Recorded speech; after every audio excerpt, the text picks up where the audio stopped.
Good Saturday morning, Looney Tunes Critics fans. It is I, Trevor Thompson, the self-appointed Looney Tunes Critic, in here with you once again. And it's the first week of the month, the first Saturday of the month. So you guys know what that means, don't you? It means that we have a guest.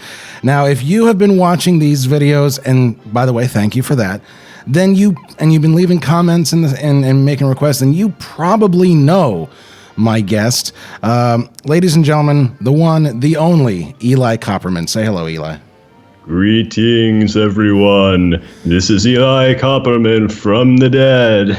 And you actually, this is technically a request, this cartoon, because you requested it. Yeah, I did request it mainly because, in my opinion at least, this is one of the worst Warner Brothers cartoons ever made. Wow. like it's probably not as bad as the Seven Arts cartoons, with the exception of Norman Normal, but my main issue with it is that nothing really happens.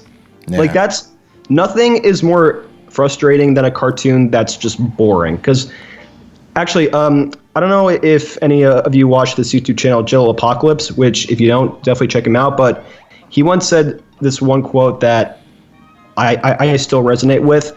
Sometimes a bad movie, bad cartoon, or whatever is better than a boring movie or cartoon. Yeah, he's probably, I'm not want to take anything away from him, but that's definitely the thought process behind Red Letter Media's Best of the Worst, which is, you can be a bad movie, you can be, incompetent movie, but you cannot be boring. That is the most egregious thing. Right, because actually some of my favorite bad movies of all time, like, they're terrible. They're, like, as you said, they're incompetently made.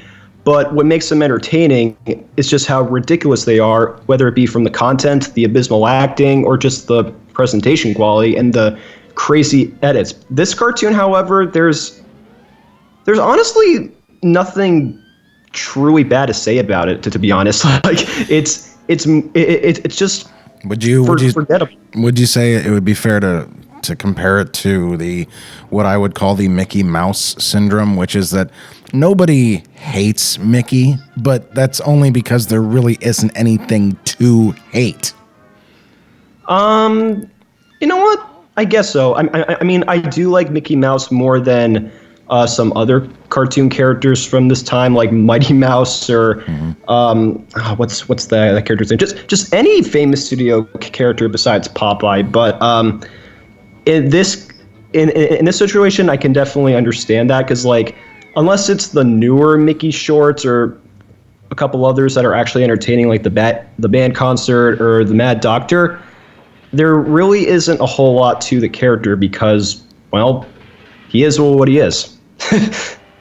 We should also make mention and acknowledge, because we're gonna hear about it in the comments from all the autistics, that the title cards are not necessarily correct. There are, I think, maybe 4 or 5 videos on YouTube that do title comparisons of this cartoon.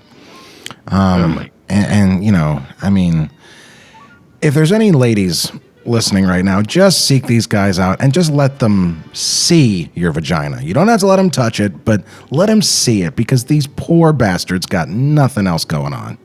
You gotta do it before I get there first. Wink, wink. What's going on here, though? Is he? I don't know. Is he amusing himself in this scene? Is that what's supposed to be going on? It doesn't feel fully realized. He's just doing whatever he wants. And you know what? I realized this whole cartoon would have actually been really good if he actually got locked in there and he went crazy. Now, I mean, obviously, that it would probably be a knockoff of a Three Stooges short, but it would be much more entertaining than just this stupid bird constantly hitting him over and over again. Something tells me that this the concept of this bird was the initial germ of seed of what's his name? And Henry Hawk. Yeah, Henry Hawk. Yeah, which a lot of people don't always remember that Chuck actually created Henry, even though McKimson usually. Then again, if some people don't know that Bob Clampett created Tweety and not Friz Freleng, then maybe that's something we should also acknowledge. Now, you and I, we were talking before this, before we started recording, about Conrad here. Oh yeah, Conrad. Yeah. So this character was thankfully created after Chuck decided, okay, you know what? I'm done with doing all this Disney crap. I'm gonna do more experimental stuff. So I'll give him credit for not doing Sniffles, since he's probably a worse character. But Conrad, he only used him for 2 other cartoons. I'll give him that his roles in those other cartoons are a little more engaging, though that's not saying much, because in Conrad the Sailor, he's fighting against Daffy, although that cartoon pissed me off on one particular aspect, because the reason he's mad at Daffy at first... I do. Okay, I'm sorry. I like that bird there, just like with his foot, like just like you again.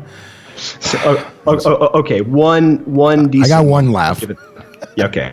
But anyway, so in Conrad the Sailor, like, the reason he's mad at Daffy is because Daffy kind of got his footprints all over the ship deck or poop deck or whatever you want to call it. And rather than showing it at first, like after he's shocked and angry, it just stays on his face, getting mad. Then it cuts to Daffy waving, and then we show the footprints. It's like, that's not how it works. Show, don't tell.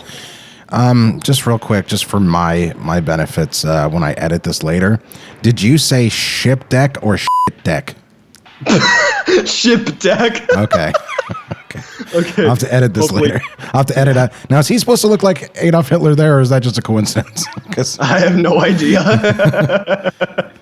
Hey, it's certainly not as bad as Jimmy Duranci getting chased by him. Yeah, that's true. All right. So now, I never understood that. Why does he run full on into the wall? I don't know. This whole cartoon was just not thought out at all. And it would certainly explain why it's not available. Because I don't think I've even seen it on TV. I think no. And although, good thing it's not on TV, because this would probably bore the living crap out of kids. Although it probably is restored. I found out they restored a lot more than they've actually released. Anyway, folks, we'll see you next week.